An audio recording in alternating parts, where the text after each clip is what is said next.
আমি খেতে চাইবো না গো মা।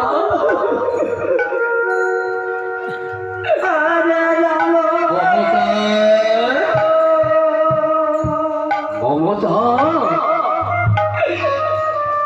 স্বামী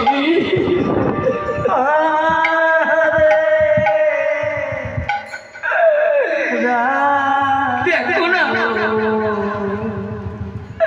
সেই সকাল থেকে শুধু মা খেতে দাও খেতে দাও খেতে দাও খেতে দাও করছে।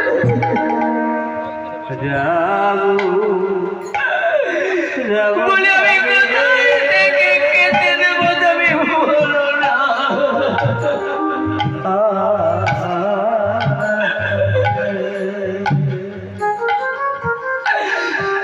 বাবা বাবা তুমি কিছু আনোনি? না আমি কিছু খাইনি বাবা। আমি কিচ্ছু পাইনি। আর কতদিন ভিক্ষা করবো? মানুষ যেখানে যায় সেখানে ফিরিয়ে দেয়, তাই কিছু পাইনি। তাই তাই তাই তুই ওর মার কাছে খেতে চাইছিস তাই না? আমি তো জন্মদাতা পিতা, তুই আমাকে ছেড়ে খা।